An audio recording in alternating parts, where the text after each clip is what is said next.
इसी गांव में एक गरीब परिवार रहता था। उस परिवार में रामू और उसकी बीवी सीता उसके बेटे चिंटू के साथ रहते थे। उसी गांव में एक तोता भी रहता था।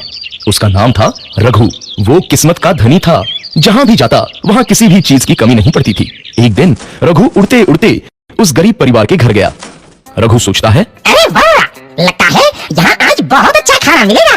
मैं पेट भर के खाऊंगा। वो एक कटोरी में रखे अमरूद देखता है। अरे वाह, अमरूद, मुझे तो ये बहुत पसंद है।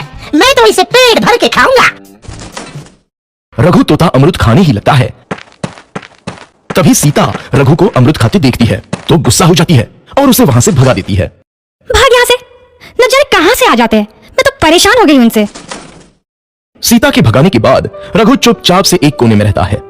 धीरे धीरे उस परिवार की बरकत होने लगती है।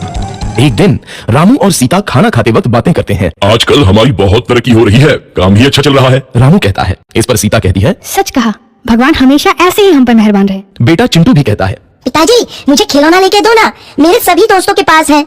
रामू कहता है, ठीक है, जरूर लाऊंगा। सीता कहती है, कितने खुश है सब, मेरे परिवार को किसी की नजर ना लगे। एक तरफ ऐसी बातें होती है तो दूसरी तरफ रसोई में रघु तोता भी अमरूद खाते रहता है। मजा आया, अमरूद खाया, मजा आया, अमरूद खाया, मजा आया। तभी सीता रसोई में आती है और रघु तोते को अमरूद खाते देख बहुत गुस्सा होती है। सीता रघु को बाहर निकालने के लिए पिंजरे में अमरूद रखती है। रघु जब अमरूद खाने लगता है तो पिंजरे का दरवाजा बंद हो जाता है और वो उसमें फंस जाता है। मुझे बाहर निकालो, मैं यहाँ फंस गया हूँ, मुझे बचाओ। अगले दिन सीता पिंजरा उठाकर बाहर दूर उस रघु को छोड़ देती है। रघु के जाते ही उनके घर आई बरकत धीरे धीरे कम हो जाती है। उन्हें बहुत घाटा होता है। सीता कहती है, ये क्या हो रहा है, अचानक इतना कैसे बदल गया। अभी तक तो सब कुछ अच्छा चल रहा था। रामू कहता है, लगता है भगवान हम पर रूठ गए हैं। चिंटू भी कहता है, लगता है अब मुझे खिलौने भी नहीं मिलेंगे। और वो रोने लगता है और बाहर चला जाता है। कुछ दिन बाद रघु तोता फिर से उस घर में आता है। वापस आया, मैं वापस आया, अब मैं जमकर अमरूद खाऊंगा।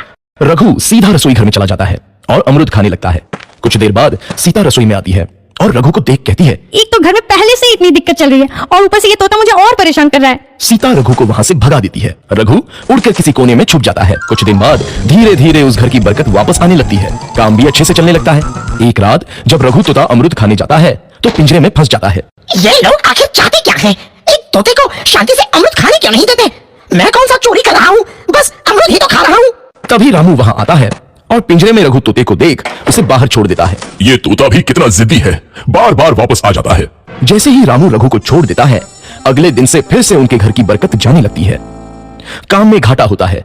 किसी को समझ नहीं आ रहा था कि ऐसा क्यों हो रहा है। रघु तोता घर आता है तो अचानक बरकत आती है और जब रघु तोता को बाहर निकालते हैं तो बरकत चली जाती है। एक दिन सीता रघु तोते के घर आने और बाहर जाने की स्थिति पर नजर रखती है। ये तोता जब भी घर आता है तो घर में बरकत आती है और जैसे ही ये घर से बाहर जाता है तो उसी के साथ बरकत भी चली जाती है। कहीं ये जादुई तोता तो नहीं है?